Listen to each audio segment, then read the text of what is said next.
Hi guys, it's me again, Teacher Mylin.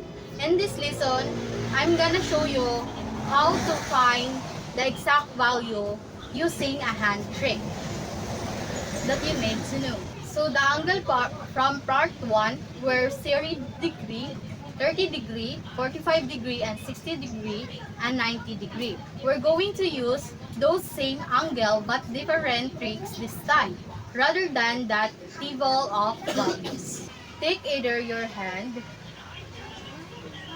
with your palm facing towards you and lay your little finger at 0 degree and your ring finger is 30 degree and the middle one is 45 degree, 60 degree, and the thumb is 90 degree.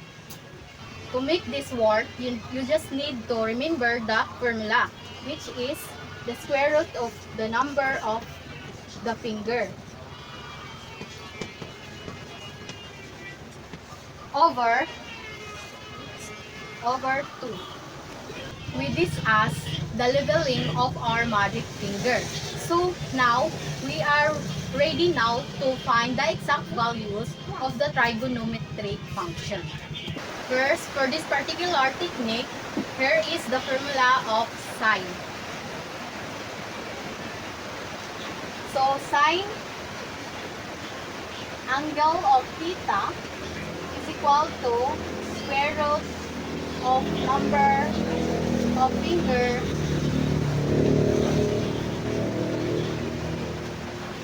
below over 2. Next, let's talk about the cosine special angles. So for the cosine, here is the formula of cosine.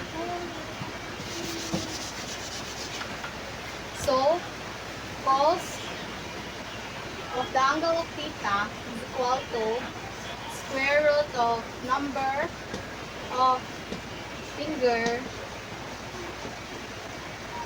above over 2. So let's have an 5 example.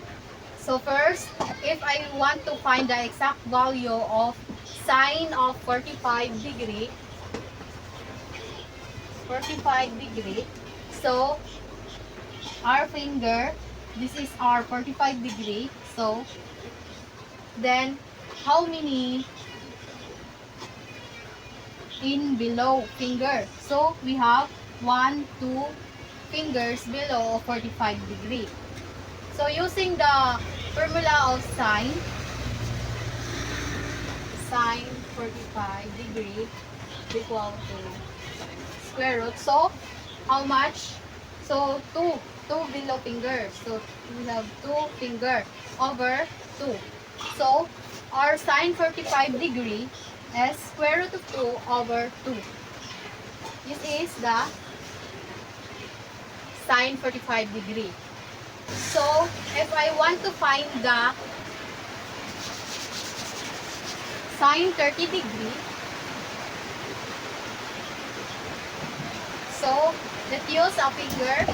So first is the 30 degree. So here are the 30 degree. So how many below the 30 degree finger? So we have 1. So using the formula of sine, we have sine 30 degree equals square root of the finger below. So our finger below is 1 over 2. So this is convert into or 1/2. So this is the sine 30 degree. So next, if I want to find the cosine 60 degree, so cosine 60 degree,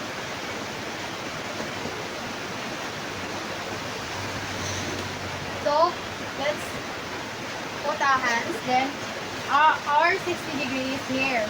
So what is the finger above of the 60 degree? So we have 1.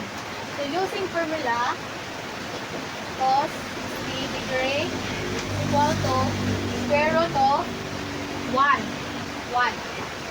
So we have 1/2.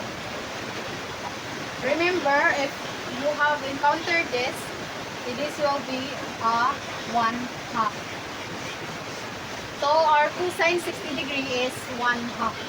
Next, if I want to find the cosine 0 degree, so let's have a finger technique. So our 0 degree is here. So how many finger in 0 degree above? So we have 4 finger. So using formula, so 0 degree is equal to square root of the number of the finger above is 4/2. So the square root of 4 is 2. So the final answer is square root of 2/2. That is our final answer of cosine 0 degree. Thank you for watching.